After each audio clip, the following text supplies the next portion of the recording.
যুক্তরাষ্ট্রে অভিবাসন নীতি নিয়ে আবারও রাজনৈতিক বিতর্কের কেন্দ্রে উঠে এসেছে প্রেসিডেন্ট ডোনাল্ড ট্রাম্পের বহুল আলোচিত গণবহিষ্কার বা ম্যাস ডিপোর্টেশন পরিকল্পনা এখন এক গুরুত্বপূর্ণ মোড়ে দাঁড়িয়ে আছে, কারণ US department of homeland security DHS এর নেতৃত্বে বড় পরিবর্তন আসতে যাচ্ছে শিগগিরই। বিশ্লেষকদের মতে নতুন নেতৃত্ব এই নীতিকে পুনর্গঠন করতে পারে অথবা আরও কঠোরভাবে বাস্তবায়ন করতে পারে, কারণ বর্তমান homeland security secretary Kristi Noem পদ ছাড়ার পথে। তার স্থলাভিষিক্ত হিসেবে প্রেসিডেন্ট ট্রাম্প মনোনয়ন দিয়েছেন রিপাবলিকান সিনেটর মার্ক ওয়াইন মুলিনকে। জানা গেছে এই সপ্তাহেই মার্কিন সিনেটে তার নিশ্চিতকরণ শুনানি বা কনফার্মেশন হিয়ারিং হওয়ার কথা রয়েছে। এই শুনানিতে ট্রাম্প প্রশাসনের বহিষ্কার নীতি নিয়ে কঠিন প্রশ্ন উঠতে পারে বলে ধারণা করা হচ্ছে।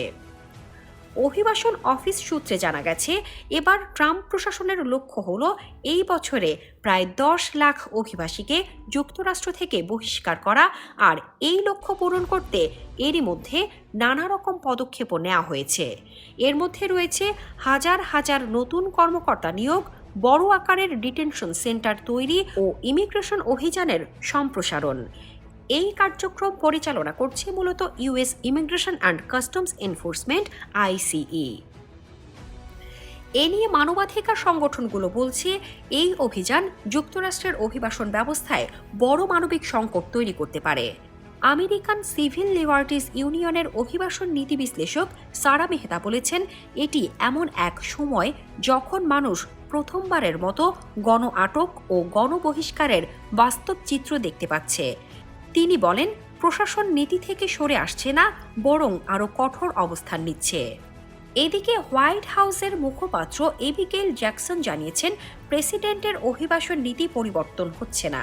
এই নীতির ফলে অনেক অবৈধ অভিবাসী হয় বহিষ্কৃত হয়েছে অথবা নিজেরাই দেশ ছেড়ে গেছে। তিনি দাবি করেন, প্রশাসনের পদক্ষেপে যুক্তরাষ্ট্র মেক্সিকো সীমান্ত আরও সুরক্ষিত হয়েছে। আর এই নীতি নিয়ে মতভেদ দেখা যাচ্ছে রিপাবলিকান পার্টির মধ্যেই, কারণ কিছু আইন প্রণেতা চান শুধুমাত্র অপরাধী অভিবাসীদের বহিষ্কার ও শ্রমবাজারে থাকা অভিবাসীদের প্রতি কিছুটা নমনীয়তা। মিসৌরির রিপাবলিকান সিনেটর এরিক স্মিথ বলেছেন, অবৈধ অভিবাসীদের বহিষ্কার করার প্রশ্নটি নির্বাচনে ছিল এবং আমেরিকান জনগণ সেই নীতিকে সমর্থন করেছে। অন্যদিকে উইসকনসিনের রিপাবলিকান সিনেটর রন জনসন তার প্রক্রিয়ায় বলেছেন, বাস্তবে এটি কার্যকর করা অনেক কঠিন, কারণ অনেক অভিবাসী এখানে কাজ করছে, পরিবার চালাচ্ছে এবং সমাজে অবদান রাখছে। তিনি উদাহরণ দেন যে তার রাজ্যে অনেক ডেইরি খামারে অভিবাসীরাই কাজ করেন, তাদের ক্ষেত্রে এই নিয়ম বেশ কঠিন হয়ে দাঁড়াবে। অথচ কিছু রক্ষণশীল সংগঠন আবার প্রশাসনের ওপর আরও কঠোর পদক্ষেপ নেয়ার জন্য চাপ দিচ্ছে। অন্যদিকে বলছেন, গত বছর যে অভিযান চালানো হয়েছে তা ছিল প্রথম ধাপ। এখন দ্বিতীয় ধাপে অপরাধমূলক ইতিহাস না থাকলেও অবৈধভাবে থাকা অভিবাসীদের ওপর অভিযান চালানো উচিত।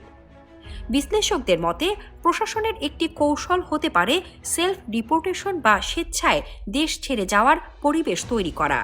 এর অর্থ হল অভিবাসীদের জন্য জীবন কঠিন করা, অস্থায়ী আইনি অনুমতি বাতিল করা ও আশ্রয় প্রার্থীদের সুরক্ষা সীমিত করা, যাতে তারা নিজেরাই যুক্তরাষ্ট্র ছেড়ে চলে যায়। ক্যালিফোর্নিয়ার ডেমোক্র্যাট সিনেটর অ্যালেক্স পেডিল্লা আশঙ্কা প্রকাশ করে বলেছেন যে নতুন ডিটেনশন সেন্টারগুলো পূরণ করার জন্য অপরাধমূলক ইতিহাস নেই এমন অভিবাসীদেরও গ্রেফতার করা হতে পারে। তিনি বলেন, এই বিষয়গুলোই সিনেটে নতুন ডিএইচএস মনোনীত কর্মকর্তার শুনানিতে প্রধান প্রশ্ন হিসেবে উঠবে। মার্কিন সচেতন মহল বলছে, যুক্তরাষ্ট্র যখন তার 250তম প্রতিষ্ঠাবার্ষিকীর দিকে এগোচ্ছে, তখন দেশটি আবারও একটি মৌলিক প্রশ্নের মুখোমুখি। তারা বলছেন, যুক্তরাষ্ট্র কি এখনও অভিবাসীদের দেশ হিসেবে ঐতিহ্য ধরে রাখবে, নাকি কঠোর সীমান্ত ও বহিষ্কার নীতির দিকে এগোবে? বিশ্লেষকদের মতে আগামী কয়েক মাসের রাজনৈতিক সিদ্ধান্তই এই প্রশ্নের উত্তর অনেকটাই নির্ধারণ করবে।